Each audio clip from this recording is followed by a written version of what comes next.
नमस्कार। आप देख रहे हैं लाइव आप तक।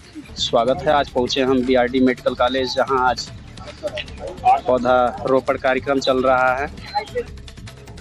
भी चैरिटेबल मेमोरियल ट्रस्ट पौधा रोपण कार्यक्रम चल रहा है। हम यहाँ पे बात करने का प्रयास करेंगे सीनियर से, जो भी यहाँ पे मौजूद हैं। ये किस अवसर पे और क्या पौधा रोपण का कार्यक्रम है, तो हम बात करने का प्रयास करेंगे यहाँ पे। सर नमस्कार। नमस्कार सर, ये जो पौधा क्या उद्देश्य है आने वाले समय में बच्चों के भविष्य को देखते हुए जो है कि हर व्यक्ति को चाहिए कि पर्यावरण समय जो है हमारा प्रदूषित हो गया है। और अभी जस्ट ही जो है वैश्विक जो है कोरोना की महामारी फैली थी, जिसमें ऑक्सीजन की कमी ज़्यादा थी। अगर पौधे लगेंगे तो ऑक्सीजन की पूर्ति होगी। और मैं यही कहूँगा, मानव धर्म में भी जो दिया गया है कि कम से कम हर व्यक्ति जो है 10-10 पौधे लगवावे, जिससे पर्यावरण का संतुलन बना रहे और वातावरण स्वच्छ रहे। ये हर साल कार्यक्रम चलता है सर बीआरडी मेडिकल कॉलेज के अंदर। ये हमेशा पर्यावरण को ध्यान में रखते हुए हम लोगों ने ये मुहिम चलाया है। और जिसके मेरे मेन संरक्षक डॉक्टर पीएन सिंह साहब हैं, कि जिनकी देख रेख में ये जो है रक्षा देवी में चैरिटेबल मेमोरियल ट्रस्ट जो है ये कार्य करती है। जी सर नमस्कार, हमारे चैनल में आपका। जी नमस्ते, बताएं। सर, ये जो पौधारोपण कार्यक्रम चल रहा है, इसके लिए बच्चों के आने वाले भविष्य में क्या फायदा और लाभ हो सकता है इससे? देखिए, ये पौधारोपण बीआरडी परिसर में हॉस्पिटल के अंदर स्वच्छता और हरियाली का पूरे आज से नहीं, ये 2014 से शुरू हुआ था। हर संडे को, प्रत्येक संडे को सुबह 5:30 बजे से लेकर के 8:30-9 बजे तक कम से कम 50 से 60 बच्चे आते हैं। सारे स्टाफ आते हैं, डॉक्टर्स भी आते हैं, और हर एक जगह को चिन्हित करके उनकी सफाई और पौधारोपण का कार्यक्रम होता है। आज हमारे बीआरडी परिसर में कम से कम 2500 लगा चुके हैं। लगातार एक कंटिन्यूअस चल रहा है, आगे भी चल रहा है। और इसी को कहते हैं एक शिक्षित, संपूर्ण शिक्षा इसी को कहते हैं। किसी भी संस्थान में अगर आप किताबी नॉलेज के अलावा, सब्जेक्ट नॉलेज के अलावा अगर ये सारी चीज़ें बताते हैं, स्वच्छता को बताते हैं, हरियाली को बताते हैं, अपने वातावरण को बताते हैं, तो ये एक संपूर्ण शिक्षा है। यहाँ से जो बच्चे सीख के निकलेंगे, वो जहाँ भी जाएंगे, जिस कर्म क्षेत्र में अपने जाएंगे, उनको ये उनके ब्लड में आ जाएगा कि हमें अपने कर्म क्षेत्र में स्वच्छ, हरियाली सब बनाए रखना है। जहाँ वातावरण सुख है, जहाँ स्वस्थ है, जहाँ स्वच्छ है, वहाँ बीमारी का नामो निशान नहीं होगी। आज बीआरडी परिसर हमारा एक मुकाम हासिल कर चुका स्वच्छता और हरियाली को लेकर के। और सरकारों की देन है, डॉक्टरों की देन है कि बड़े बड़े महामारियों पे हमने मात की है।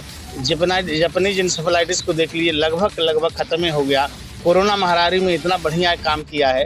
और हमारे परिसर में ये स्वच्छता और सफाई का, हरियाली का बहुत बड़ा योगदान है। मैं अपने बच्चों से ये कहता हूँ कि कहीं भी रहें, think positive, do positive, spread positive, ये 3 मंत्र है। अगर वो अच्छा सोचेंगे, सकारात्मक सोचेंगे, सकारात्मक करेंगे, सकारात्मकता फैलाएंगे, तो बीमारी उनके आसपास भी नहीं आएगी। और यही संदेश है मेरे अपने बच्चों का कि वो जहाँ जाएं अपने कर्म क्षेत्र को स्वच्छ, हरियाली से स्वस्थ वातावरण को बनाए रखें।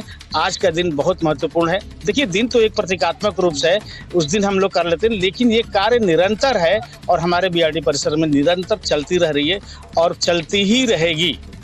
किस तरह का पौधों का रोपण हो रहा है मेडिकल कॉलेज? हमारे यहाँ कम से कम कुछ भी नहीं तो 200 वेराइटी के प्लांट लगे हैं।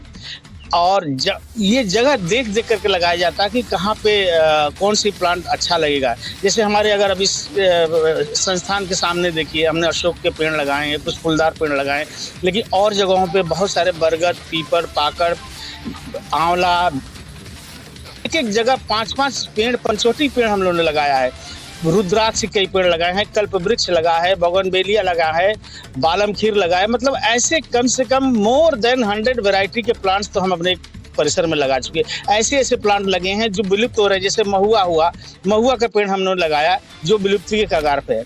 इन सारी चीज़ों को ऐसे जगह पे दिया कि देखिए, महुआ, बरगद, पाकड़, पीपल, ये ऐसी जगह है जो आपको पीपल से लेकर ऑक्सीजन तो देती ही देती है। तमाम किस्म की कोई चिड़िया होती हैं और पक्षी होते हैं, सबको रहने का मिल जाता है, खाने को मिल जाता है, उनका सब कुछ एक हैबिटाट बन जाता है।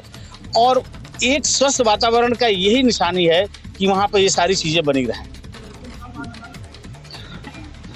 आप देख रहे हैं यहाँ पे हमारे साथ डॉक्टर पीएन सिंह मौजूद हैं, जो पौधा रोपण कार्यक्रम को लेकर के आज हमारे चैनल के माध्यम से भविष्य में आने वाले बीमारियों से बचने के लिए पौधारोपण का कार्यक्रम समझाते हुए सभी लोगों को और भी लोगों से मैं बात करने का प्रयास करूंगा।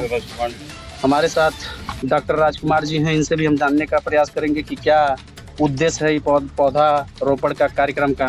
देखिए, पौधों से ही शुद्ध ऑक्सीजन पौधों से ही मिलती है। और जब आप भी कहीं थके मादे आप जाइए, अगर पौधों के नीचे आप खड़े हो जाइए तो जो प्लेजर है ना, आप जो नेचुरल प्लेजर है आपको वहाँ, वो क्या है, प्राण शक्ति जो होती है ना, वो आपकी ऑक्सीजन से ही मिलती है। प्राण शक्ति मतलब आपकी आयु। जब शुद्ध ऑक्सीजन मिलता है तो आपकी आयु बढ़ती है। तो ये बीआरडी मेडिकल कॉलेज है, यहाँ बहुत सारे बीमार वाले पेशेंट आते हैं।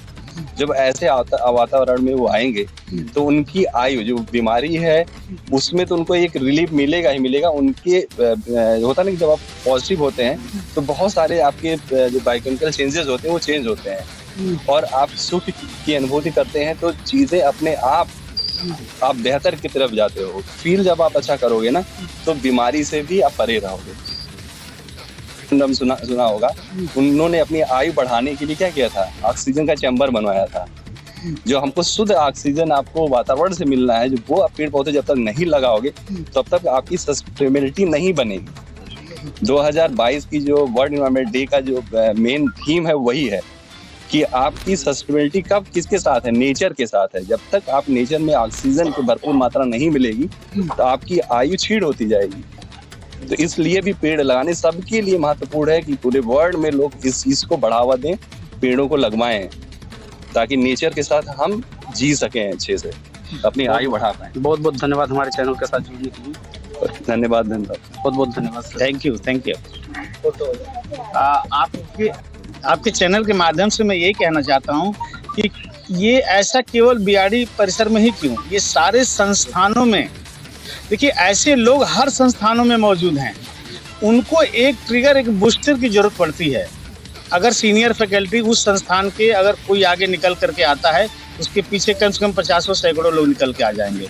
जरूरत है हर संस्थान को, हर ऑफिस को, हर कार्यालय को, जहाँ जहाँ है वहाँ से लोग निकलें और अपने संस्थान को हरा भरा, स्वस्थ, सुंदर बना करके रखें। यही मैसेज मैं देना चाहूँगा। बहुत बहुत धन्यवाद आपको। Thank you. मेरा नाम नेहा है और मैं गवर्नमेंट कॉलेज ऑफ नर्सिंग में अभी शिक्षक फैकल्टी में है। और आज के दिन आप लोग जान ही रहे हैं कि इन्वायरमेंट डे है 2022 और आज का थीम है इस साल का कि ओनली वन अर्थ। तो इस थीम को लेकर के सभी बच्चों ने कोशिश की है, अंदर बहुत सारे अपने मॉडल्स बनाए हैं, चार्ट बनाया है इससे संबंधित। और इस शिक्षा के साथ, बीएससी नर्सिंग के साथ ही साथ वो इन्वायरमेंट के बारे में भी शिक्षित हो रहे हैं, क्योंकि कहीं ना कहीं हम मनुष्य हमेशा सोसाइटी में रहे हैं और इन्वायरमेंट से ही प्रेरित रहे हैं। और एक नॉर्मल बैलेंस जो होता है अर्बनाइजेशन के साथ, हमें जहाँ जहाँ हम लोग विकसित भी हो रहे हैं, इन्वायरमेंट के साथ ही साथ तालमेल भी बना के चलना है, ताकि हम लोग एक नॉर्मल बैलेंस बना सकें। और इसके साथ ही सारे बच्चों ने भी मिल करके और सारी फैकल्टी ने मिल करके पेड़ लगाए अपने हाथों से। और ये चीज़ हमेशा के लिए हर संडे होती रही है यहाँ पे, और इस कल्चर में ये बच्चे भी अब शामिल हो गए हैं। बहुत बहुत धन्यवाद।